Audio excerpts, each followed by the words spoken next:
This live stream brought to you by the Excelsior Citizen and these generous sponsors. The Simmons Sales Team, your hometown realtors.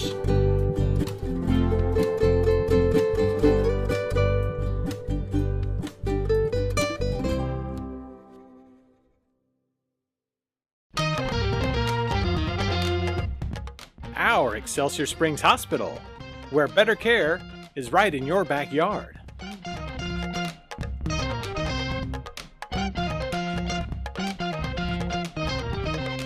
Find out how you can advertise with Excelsior Springs' #1 community resource. Visit excelsiorcitizen.com today.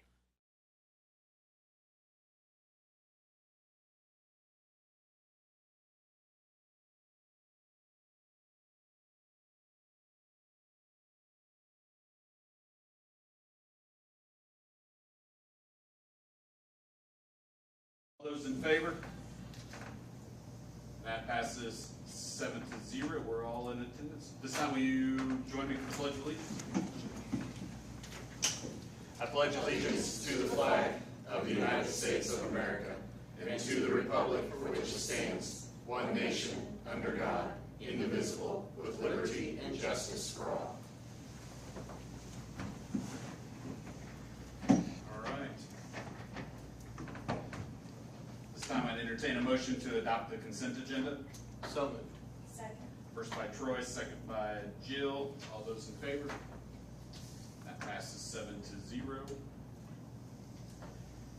Next up, item C, the MSBA Delegate Report. Welcome to the July edition of the Missouri School Boards Association's Board Report. We begin with a look at MSBA's Summer Summit held in Branson June 16th and 17th. The summit began with an inspiring keynote presentation from Dr. Jacqueline Sanderman. Dr. Jackie is an accomplished school principal who has become famous for her straightforward, why-not attitude, which has led to dramatic improvements in some of Southern California's most under-resourced schools. Her passion for guiding young people has garnered national recognition. Dr. Jackie said that in addition to the first 4 C's, community, collaboration, capacity, and connection, there is one more C that is critical to student success. You have to be creative. You have to be innovative. You have to be different.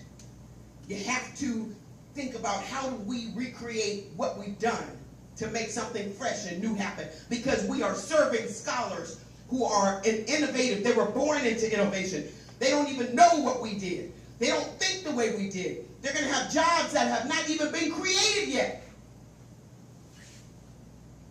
So we cannot afford to use old tactics on innovative youngsters.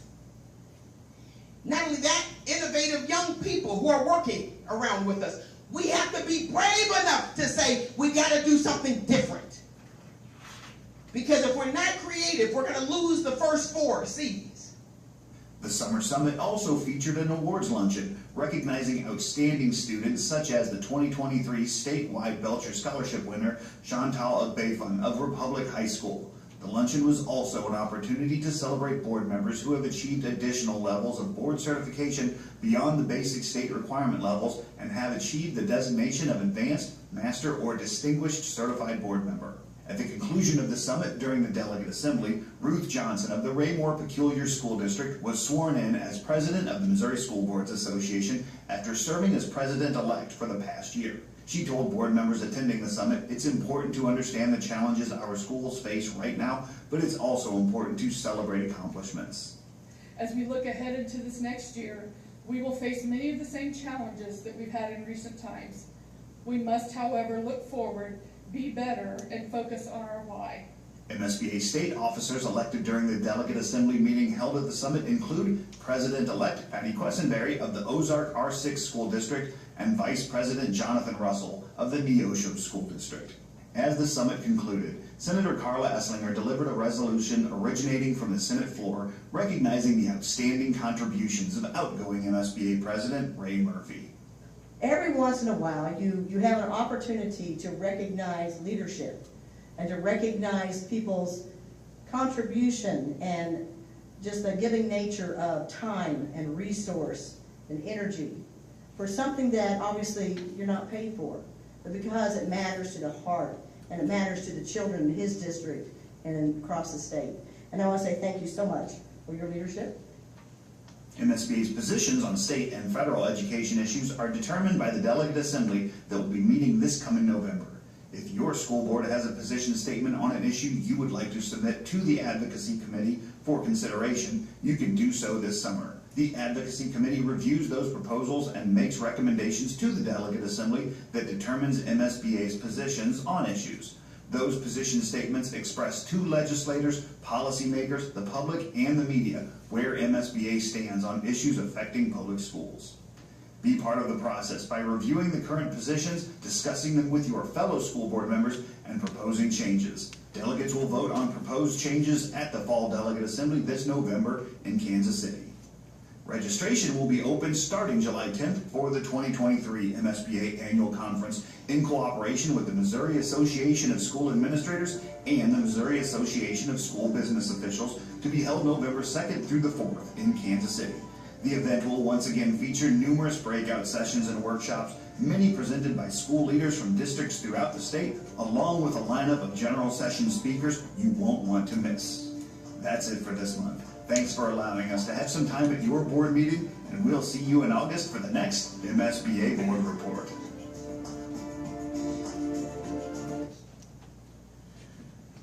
Darren, by chance, you have anything else? No, I kind of miss Brent. Yeah. I kind of miss Brent. I'm glad you said it. I'm not, I'm being truthful. I think he does a much better job. This year at the so. conference is, Gary Winkler is the. My golly, we're all So, coming. the Fonz. All right, no visitors tonight, Lisa? All right. Next up is our discussion action items.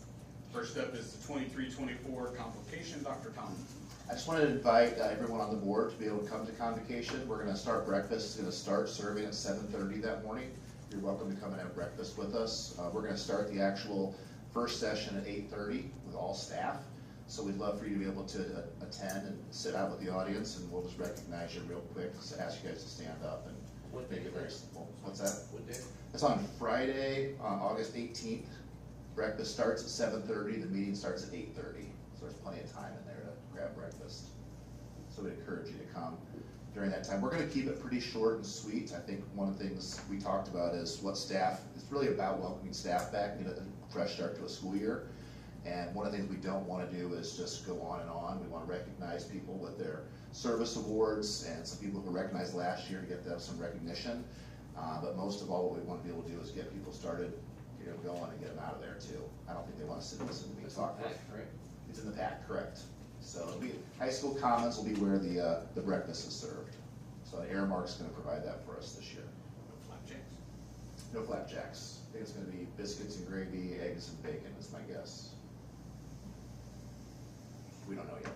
We'll make promises. We're working on that. Any questions about convocation? Do you want us at both, or just one or the other, or Well, preferably, do you have an idea what you want more? If I had to choose, I'd rather you be there for the convocation part. It's only going to be about an hour. But if you want to have breakfast ahead of time and sit with people, you're welcome to. If you can just come and sit. I think it'd be nice to be able to say, hey, I want to introduce you guys to the Board of Education, and for them to see you guys all together. I think that's a real powerful way to start the school year, to say, hey, here's some of the things we want to do this year, and we're all on the same page moving forward. Prepare your 90-second speech. No, you won't have to speak at Smile all. and Don't worry, I got ChatGPT. Yeah. You don't have to sit up on stage, but maybe you could sit, somewhere close to stage or sit close together, and then we could have you turn around and just so everybody sees you there. I think it'd be important for the staff to What see. day was that? That was on Friday, August 18th. I'll be there. Might be some teachers. I'll be there. We'll start making. Also, I was going to ask Dr. Miller just to kind of give you a heads up on the other things that go on. So when we have our back to school meetings, we have in-service days before school starts. We invite all our teachers back. Our admin are already back now in district. So I was going to ask her to kind of just give you an overview of some of the things that go on throughout that week, especially that day. But so planning professional development, I start that process easily in March. I always say February is the last month of the school year for me, and then I start planning the next one. Largely the focus district-wide is on literacy. The district focus that we're doing on what we're going to evaluate teachers on centers on getting your kids excited about the content. So instructional strategies, all the things that go with that are in the professional development. As you know, you've approved a new literacy program, so that's going to be one full day of the training. Administrators actually had their first training on Monday, and everybody left just like super excited about it. So it's unlike anything we've ever done before, but I do think that it's exactly what our kids need.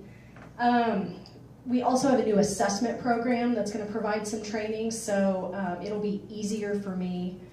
Not necessarily easier, but I'm sure that the data that I present in front of you based on those test scores is going to at least be consistent from 1 month. I'll know that we're comparing the same thing, so hopefully I can be able to show you the growth of our students. Really, I've turned the rest of the professional development time for back to school week over to principals because the majority of them, with the exception of one, are brand new to the position.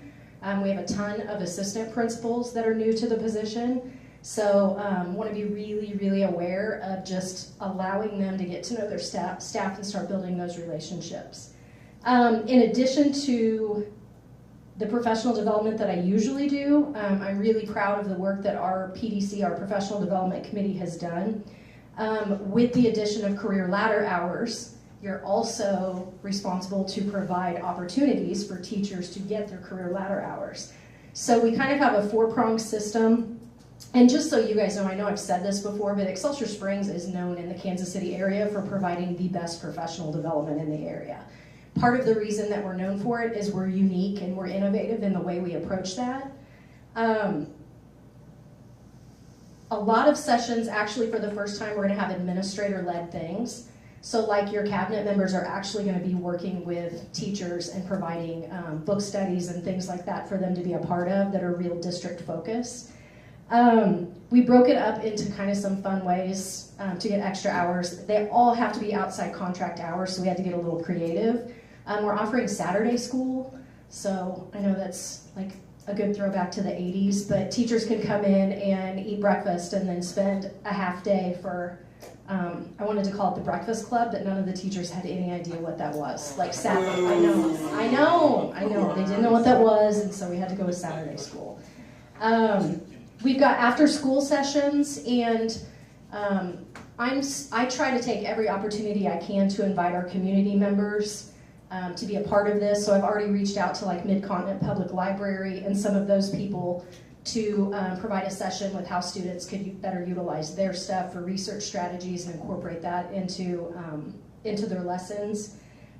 We have a summer work day, which we used to do, and all of these are choice-based. So because it's on a teacher's time, they get to select what they're interested in and what they want to do. What I think I'm most proud of is that we have a system set up. I've always said that the best trainers that you can bring to your teachers are your teachers. So we have amazing teaching that's happening, and so really we have an opportunity to elevate them and have them present not only for career ladder for themselves, but to be able to share what they're doing to other teachers.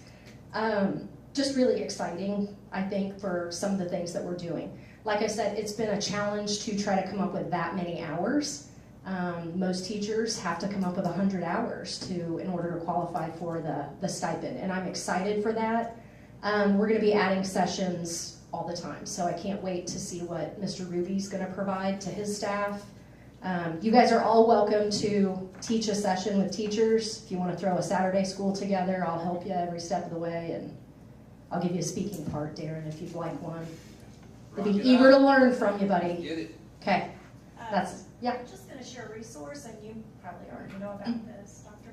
Miller, Excelsior has all kinds of modules that teachers could actually, and admin could enroll in. And actually, what's kind of neat about that is, hopefully they would not do this, but if they ever left and went to another district, or if you have new people coming into the district, you can actually look up on there and see if they've enrolled and taken any of those courses too. So our PDC has been a really good partner with Excelsior, and actually Dr. Kaufman, when he came from our PDC, shared all of that with me during my first year, so that's something that we currently utilize. One of the things that I've done, it's as you know, we've got K-3 teachers that have gone through their first year of letters training.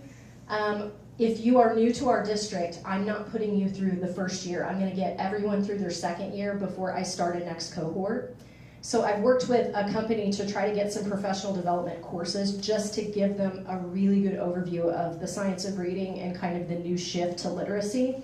And we're going to make that available to 4th, 5th, some of the teachers that haven't been exposed to it yet, and then our middle school, which I'm really passionate about getting some good literacy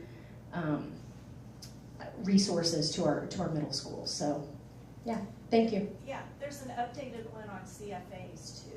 So it's, I just looked at it, in fact, so just sharing. Thank you. Free, I love free. All right, ready to move on? Yep. All right, next up is building admin boot camp. So this is just something for your information, that we do have a number of new administrators in the district this year. So one of the things we wanted to do is we wanted to put them in a position where they were going to be supported and have the opportunity to understand what the expectations were, how do things work. So we actually set a day up where we're going to have a boot camp. We're going to have every single administrator come in, and they're going to set up in different groups. And they're going to travel around the central office to meet with each cabinet member and each of the secretaries in the office. And they're going to go through all the different items that they expect to get from them each month, what that communication looks like, what they're expecting it to look like, what communication they have with their building secretaries, just to make sure everybody's on the same page to get started. It's going to be a lot of information for them, but at least they'll get it all to start with. They'll also be able to put a name with a face and be able to call down and say, you know, hey, Misty, I have this core data issue, can you help me with this, something like that. So we're going to get things started off on the right foot and spend an entire day working on processes. But I think that'll be a really good team building day for us too. I'll go right into the next one if you're okay with it. Right on into it. The very next day, we've gone ahead and secured a trolley from the chamber, and we're going to put everybody on the trolley, and we're going to go visit every school building. So every administrator will get the opportunity to go and look at every single building we have, better understand when we're talking about Elkhorn. If you haven't been out there, now you have a better understanding of it. Or if you haven't been over to the Early Childhood Center, or if you haven't been down to this building, we're going to go visit all the school buildings so everybody has a good understanding of how things are set up in the community. And then after that, we're all going to go out to lunch and come up with some kind of fun activity and some trivia contest or something for everyone, some kind of this team builder. But that's kind of set up for those 2 days, Wednesday and Thursday. I just wanted to keep you in the loop with some of the things we're doing to try to make sure that all the new people are up and ready to go. So, Any questions on those? Thank you. That's good. That's great. I mean, so we got a lot of new faces. Get everybody on the same page. We'll be good. All right, Lewis, construction update here. I'm not sure if you're aware, but there's been some construction going on with Lewis Elementary, obviously. Destruction, correct. So these were some pictures that they had sent, and I just thought it'd be good to share. I know there's been a lot online as well that have been really great. But if you hadn't had a chance to see those, I just wanted to let you know that they're, having a lot of the building down. Right now they're really going through it and have to haul away and get everything out of there. So it's a full go right now. We're a little behind on the trailers being set over at the ECC. So that's kind of held us back a little bit. We plan on starting moving furniture into those buildings next week sometime. So we'll start outfitting. The technology's already started to get those rooms set up. So it's going to be full go. We had a good call today, and I think it's safe to say that we expressed our concern on their current timeline. I think we were very clear. Yeah, I think we were clear, and I fully anticipate things to steadily pick up, to put it that way. Is there a reason why, or is it not, I mean, I'm Not one that I like. not asking to point fingers. It's not us or them, or is this something? It's getting workers. Getting workers, honestly, is a struggle for everyone. So even some of the construction companies, they have multiple job sites, and they're sending people to different places, and maybe we weren't the sticky, grease, the grease wheel. We were the squeakiest wheel, and I think now we squeaked a little today. Yeah, a little squeakier today, so it should be good. But I don't have any questions about it, but it's going along as planned. The demolition's going on exactly how we would expect. So that part's been the easy part. We're not too worried about it because there's nobody going in there. All of our focus is really over at the ECC because that's where kids are going to be. So that has to be done. That's where all the priorities are right now. So I just wanted to give you a quick update and share some of those pictures with you.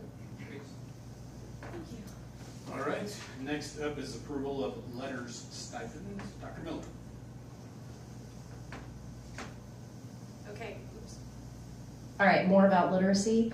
The teachers that actually went through letters training last year, all K-3 teachers, all SPED teachers, the state of Missouri was awarded a ton of grant money that they're trying to allocate to make sure that their vision is that everyone in the state of Missouri switches to the Science of Reading, a program that's backed. One of the things that they are offering is a $500 stipend for any teacher that completes the first year and then any teacher that completes the second year. So all of our teachers that were enrolled successfully completed and passed the assessment associated with letters training. And so it's a grant process. We will pay the teachers and then they will reimburse us for that. It's a great way to thank teachers for going above and beyond. This was a ton of time on outside of the school that they had to do. And I will say I was so proud of the teachers because I didn't have to try to steer a literacy program for them. The teachers came to me and told me we have to do something different right now based on that training. So they've done an exemplary job and they definitely warrant getting the $500 in my opinion. We need a motion. So moved. Second. Caitlin. Kaylin. That's with two lines. Two separate words there. Any questions? No, that's great to see them firing after it, getting after it. I mean, that's awesome. All right. That's All awesome. those in favor? That passes 7-0. Anything further? Yes, sir. All right. With that, I'd entertain a motion to adjourn. So moved. First by Troy, Second. second by Jill. Thought you guys want to stay here a little longer. All those in favor? That passes 7-0. I told you turn the heat up a bit. I'll work on getting